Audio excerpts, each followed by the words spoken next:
to the My Haunted podcast. We're giving people an experience that they've never had anywhere else before. The hard-hitting paranormal podcast where we discuss everything to do with the My Haunted project. People come here, now probably about 2,000 people, have been here and have experienced something.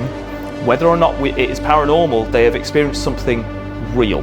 From special guests, controversial subjects, and we'll be speaking with real people who've had experiences caught on camera by us. I believe that this is the game-changing thing in the paranormal.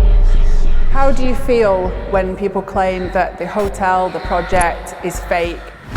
Hello boys, welcome and thank you for agreeing to do the first ever My Haunted podcast. We have a few questions for you that I think is probably the things that are on most people's minds at the moment. So why the change from My Haunted HQ to My Haunted Project? Just simplicity really. We thought it confused quite a lot of stuff, and also I've got a registration, My Haunted Hotel, and I couldn't get MHQ, My Haunted HQ basically, but I can get My Haunted Project, MHP. Wait, have we done this because of your license plate? Well, I've got the van, it needs to be stickered up, doesn't it? So, it makes sense, doesn't it? We realised after we started getting more venues, and we potentially have more coming up, that actually we need to really make a point that this is a project, a worldwide haunted paranormal project like no other. And I think it just describes what we are more than My Haunted HQ.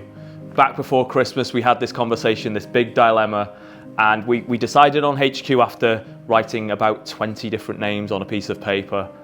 And we decided HQ, and I think it was the wrong move to make at the time. However, HQ is staying. We have VHX will stay as My Haunted HQ, and we still will have our HQ area, which is our kind of My Haunted HQ, where we will be constantly looking over all the footage from potentially 3 venues. With such an ambitious project, what are the challenges that you're currently facing? Right now, I think the biggest challenges are dealing with the expectations that come with this place. So you get people turn up who have obviously seen maybe a reel on TikTok or a segment in YouTube, and they think that that's going to happen all of the time, and that's just not the case. The majority of the time, we are sat in the control room, or Dan and Gibbsy are sat in the control room, and there's nothing happening for hours and hours and hours. I think sometimes people just forget that what you see on YouTube is a very condensed episode that has taken place over 1 or 2 weeks. So that's probably the biggest challenge that I personally face, is dealing with people's expectations, and if something doesn't happen within the first hour, why is it not happening? And that's probably why I love this project so much, because it's about educating the paranormal field. Every day is a challenge. I think one of the biggest ones at the moment, we're getting our first people through the doors with My Haunted Manor, and it's trying to run that remotely from over here with the time difference and everything. Now, Brett and Danny being instrumental in making that work, but it's not as easy when you're not there. Can you tell us more about the recently announced open day at My Haunted Hotel? We wanted to do this for ages, and we discussed doing full paracons and all sorts, which maybe we'll eventually get round to. I think it would be really cool. We want to give back. Just the fact that we get to take people around, we get to meet and greet these people, is a massive thing for us, and it's something to just give back, because we're all so appreciative of the support that everyone's shown us. I'm just happy to give something back to the fans really. I want them to come and spend time with us. They're always watching the live cams at night time, putting so many nice comments, and it's just nice to meet them all, to be quite honest. There's a buzz about a new location. Can you give any details? The location's, I'd say 90% done. I'm just doing the final bit of paperwork with it, but anything can happen in that time. We've thought we were on Discovery Plus for over a year, so I don't count my chickens at the moment. I wish I could come up with a clever enough hint. We did a few like Easter eggs in the Christmas. There's a new event, a new kind of venue coming. We're pretty much certain of that, and I'll see if I can think of something clever. All I'm going to say on this is that I investigated it years ago, and it's amazing. That's all I'm saying, but I've investigated so many places that, I mean, it would take a brave person to guess it. With all this growth, what does the future hold for the My Haunted project? I don't know if I can answer that question. It's been a really cold day, and I wore my denim jacket and not my wool jacket today. So I'm not thinking straight. What? Did you not? You know when I drop hints and you didn't get any of them during the Christmas thing, and then everyone got them except for you. I got it straight away. Did you get it? No? Jesus. Wool jacket. I'm wasted here. Thanks. I got it. Thanks. At least It someone. failed. So at least someone got it. Right now, this is probably the most popular location in the UK to come to, My Haunted Hotel. And we have just opened the Manor in America. By 2025, we hope to have expanded right across the UK and maybe have multiple locations open in America, and then everybody knows about the project. I believe that this is the game-changing thing in the paranormal because it's educational, it's what everyone wants to see in terms of everything happens on camera, and it's not just following one team of people, it's following teams of people and different members of the public from across the world. Speaking of new members and the future, do you hope to influence the next generation of paranormal investigators? I didn't realise before I started this project what an impact it'd have on a lot of people, and especially like children as well that come here and want to see us. And I thought it was a bit more of an older generation, this project, but obviously I was wrong. So the fact that we've got cameras everywhere and that we use modern technology as opposed to the old school type of ways is, I'd like to pass that on to like the you kids really. We've had people come up to us. We've run the junior events, which we're looking into bringing back hopefully soon. To see that and us have that same influence that the likes of Most Haunted did, regardless of what you think of Most Haunted, it did have an influence. It created a generation of paranormal investigators. To think that we have a tiny part in creating the next generation is just amazing. Are there any more plans for collaborations with any other paranormal teams? Most definitely, but we've got to be really selective with who we let in. People have reached out to us before who we don't feel like their channel's legit, and it can cause us lots of flack, as you've probably seen before. So we've got people coming in next week, a guy over from America hopefully shortly. Yeah, I'm happy to do collaborations as long as it's in the paranormal interest. Anybody who wants to come here and investigate can do. We are fussy about who we invite in to actually film under our production, simply because if we put one foot out of line, we'll get pounced on. Just, you know, people love to do that. So we are not going to invite people in who are under the microscope, and it's obvious who those people are.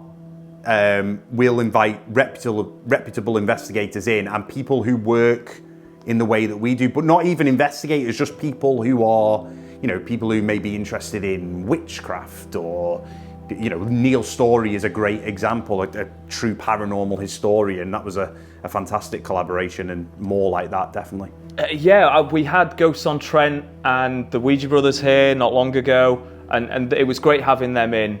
We do have more lined up for sure, and I think it's really about now creating this bond between, and I said it in the Ouija Brothers episode, about creating a bond between the real YouTube channels. You know, we're constantly up against frankly hilarious comments and things like that, and I think it's about time we get more people in here that are doing the real ghost hunting for a change. How do you feel about debunkers wanting to come to My Haunted Hotel? Come along. They've been here. They've already been here, and they've had genuine experiences, whether or not they were paranormal, but they couldn't debunk them and neither could we. And we will be welcoming back Debunkers again very, very shortly, and in about a week, actually. And I can't wait for them to come back, because we are debunkers. In fact, debunking the paranormal is what I spend 95% of my time doing here. So yeah, they're always welcome. And bring your wall scanner for the speakers in the walls that apparently are there. I welcome them. They can come unannounced, they can check the walls, they can check our cameras, they can sit in our control room. I'm really not bothered at all. We are debunkers. We debunk here 4-5 times a week. You just don't get to see all of that on the show, because let's face it, it's boring. We do include segments of us debunking just to show that that goes on, but the most important thing to say is that everybody who's ever been here will know how much the entire team debunks stuff. We ruin people's nights by saying, look guys, sorry, there's an explanation for this. And I know so many people will back me up when I say that. So we are open to anybody, but when we talk about debunkers, most of these debunkers are not debunkers. They are fan reaction channels or reaction channels calling out blatantly, obviously fake content. Anybody in the world could do that. I could do that tomorrow. Gibbsy could do it. Dan Callahan could do it. Any of our guests can do that. They are reaction channels. They're not debunkers, because one of the debunkers that targeted us got it so badly and embarrassingly wrong that how could he ever call himself a debunker? If you're a debunker, a true debunker, you have to be 100% sure that what you're debunking is in fact false. So, you know, if me, Brett and Harry are sat in the control room and we debunk something and we get it wrong, we're gonna look like idiots. So the doors are open to anybody, but reaction channels claiming that they are debunkers, they're not. We are debunkers. This is our full-time job. I've done this for 13 years and I debunk stuff all the time. I attend real call-out cases to help families and debunk what they think is paranormal activity. And finally, how do you feel when people claim that the hotel, the project is fake, especially from people that have never visited? People come here, now probably about 2,000 people have been here and have experienced something, whether or not it is paranormal, they have experienced something real. If it's paranormal or if it's psychological, we don't know, but they have experienced something that is a genuine experience that they've had. I think you have to come here really to know for sure. You will always get in the paranormal people who are skeptical of it, people who don't believe, and they will call whatever you do fake. That's absolutely fine. That doesn't really bother me as such. What really gets to me is the fact that when we first started, the first 6 to 12 months, we were the golden children of the paranormal. Everyone was buzzing. It was like, oh my God, this has never been done before. You guys are amazing. And it took one video from one guy on the other side of the world to change that. And the video that came out about us was completely false. And they got that so wrong to the fact that they thought the armor behind me here was actually a guest faking something in the room. So a narrative has been spun and then other people jump on the bandwagon. I'm of the opinion you can't call somewhere fake unless you've been in person. But what does it for me is that you're not just calling us fake, you're calling everybody who's ever been to the hotel fake. Obviously we get a lot of flack online, and I guess it's part of the parcel with having a show online and being quite popular.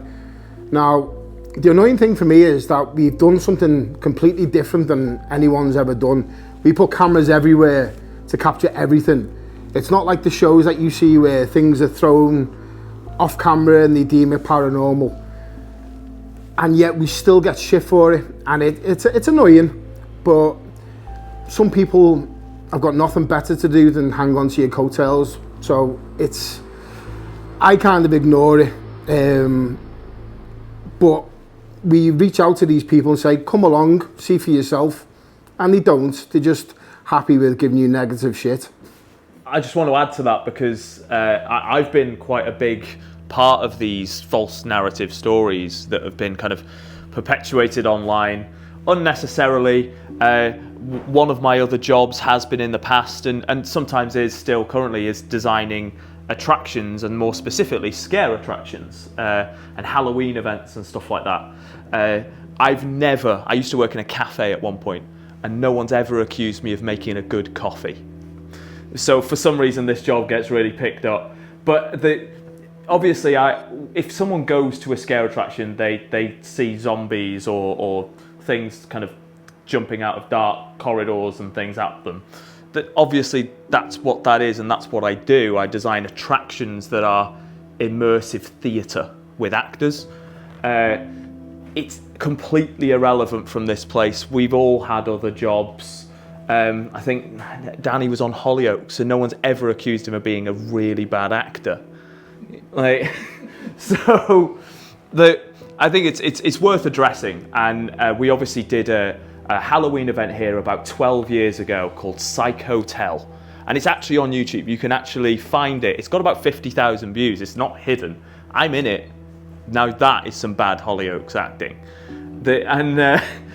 We did it here because there was a few rooms free over Halloween, and Harry was like, we were actually doing ghost tours around Chester at the time that were called Chilling Chester. It's another thing that happened years and years ago, and it's the reason I know Harry and the reason he called me back 10 years later and saying, hey, do you want to be involved in this project? And yeah, we basically had people stay over, and the actors jumped in and out of their room and scared them, and when they were in there, when they kind of had their backs turned, we'd hide an actor in the bathroom to jump out and scare them, and it was this whole thing. And you can go watch it. You can search Psych Hotel and find it. It's quite entertaining, I'd imagine, if you want to see me running around pretending to be a chef. It's kind of gross in some parts as well. But obviously people have then said that this is now an attraction. I understand it to a degree where people have kind of drawn the two similarities. It's the same building. I mean, every building, Antwerp Mansion, is used very regularly for scare attractions and Halloween events. I've never seen an episode on a debunker saying that Antwerp Mansion's all fake. I think all of these, there's lots of paranormal venues that have used Halloween events, because here we're very lucky we've got the pub downstairs to maintain the financial side of things when it's not open. But a lot of these paranormal buildings only rely on paranormal investigators coming in, and then sometimes they do sell it as a venue to put scare attractions and Halloween events in. And yeah, it's been falsely drawn as a narrative for here, and it's completely untrue. And if anyone ever wants to ask me more questions about my background, I actually won an award last year for the best concept in a scare attraction in Europe, and it wasn't my haunted hotel because it's not a scare attraction. I can do ghost hunts as well. It's quite funny, actually. Now, very good point that I actually had a conversation with Gibbsy about. Gibbsy and yourself, Saz, were guests to this hotel before we took you on to the team. Now, if we had buttons in the control rooms and we had speakers in the walls, you two by now would know about it. And you would be very, very angry at us because we took a lot of your money as paying guests to essentially cheat you. I'm pretty sure you guys wouldn't be working for us now, and you'd probably be dragging us into court. This is a YouTube problem, a massive YouTube problem. You don't get this really on other forms of social media. I've done TV all my life, and you don't even get it in that really. This is a massive YouTube problem that people can just call fake over whatever without any proof. I've been accused of starting my career in Most Haunted at 17 years of age. That's what I'm talking about. everyone just believes what they see on social media, and it's not a paranormal problem, it's a society problem in general. So to anybody who does call this fake, our doors are open. We've never hid the fact that these doors are open to absolutely anybody. Turn up unannounced, book under a fake name if you want to, and just ask to come into the control room, ask if you can scan the walls, ask if you can scan the floorboards. It really doesn't bother us because there's nothing to hide here in this hotel. Everything you see is real, but everything that happens here, nobody's claiming is 100% paranormal. Also, I've been told I fake things because obviously it makes money. Now, I've stopped a really busy hotel in order to do this because I really believe that we capture massive moments. It was annoying for me when people used to come into the bar and ask if this place was haunted, and I couldn't back any of the things that I've seen, so hence the cameras. Now, yes, this project has to make money because I take a lot of my family time up to do this project, and it would be stupid to do it as a hobby because it's not making any money. I go and play football, that's my hobby, or I got, my days is spent with my children and my family. Now, I think it's such a unique idea. The cameras cost money, cost over £16,000 to put in. Why shouldn't I make money out of something I truly believe in? It's, people say to you, you've got to do something that you enjoy in life and it doesn't feel like a job. This doesn't feel like a job, but we're giving people an experience that they've never had anywhere else before. And it's really important. The monetary side is a bonus, but it only covers the fact of all this hard work these guys, and it's a full-time job for us all. So the people are saying I'm making money out of it. Yes, I am, but it's not what you think it is. It's barely scraping the surface at the moment. It just pays these guys to be here all the time, and all the fact that we're losing the hotel in the grand scheme of things.